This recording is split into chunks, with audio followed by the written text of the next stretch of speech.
On August 21, 2001, one of the most scariest things happened to the passenger who were on the Air Transat Flight 236, as their plane ran out of fuel while flying above the Atlantic. It was supposed to be a normal flight from Toronto, Canada to Lisbon, Portugal, especially since the weather was fine that day. The aircraft was an Airbus A330-243 that first flew on March 17, 1999, configured with 362 seats. Then it was placed in service by Air Transat on April 28, 1999.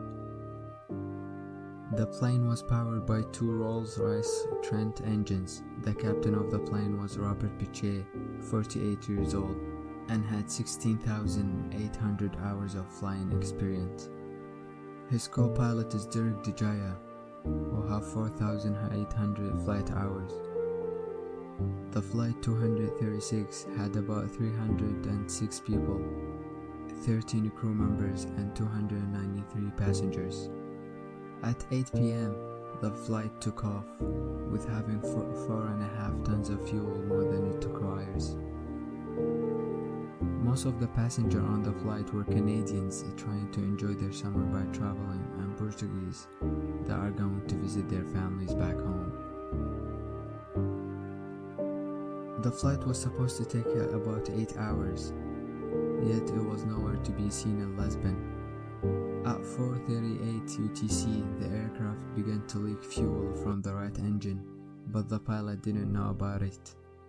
After 4 hours into the flight, at 5:03 UTC, an alarm showed up on the screen of the pilot saying there is a low oil temperature and high oil pressure than normal on the right engine, the same engine that is losing fuel. The pilots believe it was a false alarm. They informed the maintenance center about it, but they didn't worry about it as they believe it was a false alarm. At 5:36 UTC, the pilots received another warning, but this time it was about fuel imbalance. Still thinking it was a false alarm, the pilot followed a standard procedure by transferring fuel from the left wing tank to the right wing tank to balance it again. However, the transferred fuel was lost because of the fractured fuel line was already damaged, and it was leaking about 1 gallon per second. This caused a higher oil pressure on the right engine. In that time, the pilot realized what was happening to the right engine. It was dark outside, so no one could see what was happening to the right engine from the windows.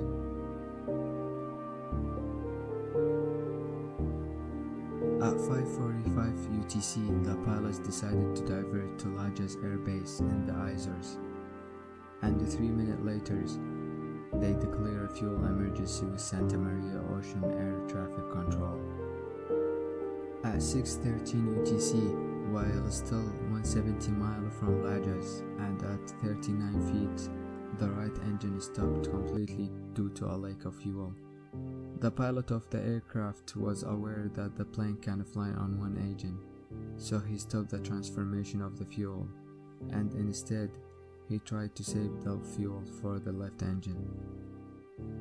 It was hard to keep flying at the same height with one engine, so they started gradually descending to 33,000 feet, which was the proper single engine attitude for the weight of the plane at that time.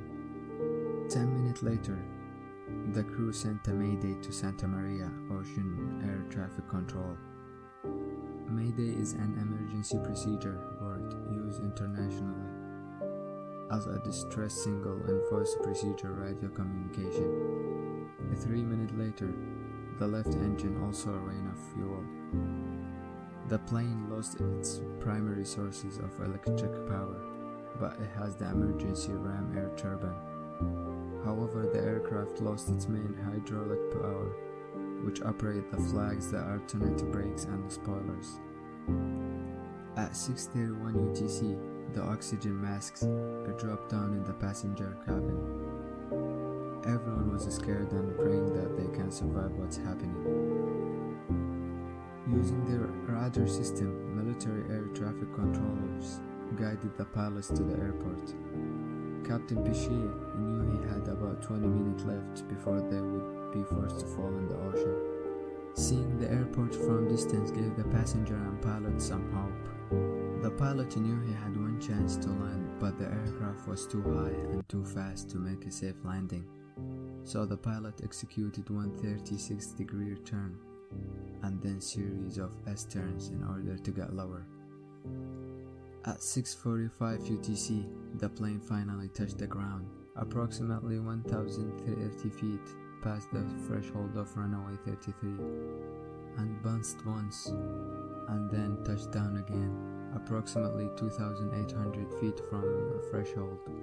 Maximum emergency braking was applied and retained, and the plane came to a stop 7,600 feet from the threshold of the 10,000 feet runway. Since the brake module system was inoperative, the 8 main wheels locked up and the tires were exploding one by one. 14 passengers and 2 crew members were slightly injured, while 2 passengers suffered serious injury during the evacuation of the aircraft. However, no one died. After the accident, the Portuguese Aviation Accident Prevention and Investigation Department investigated the accident along with the Canadian and the French authorities. The investigation revealed that the cause of the accident was a fuel leak in the right engine, caused by incorrect parts installed in the hydraulic system by Air Transat maintenance staff as a part of the routine maintenance.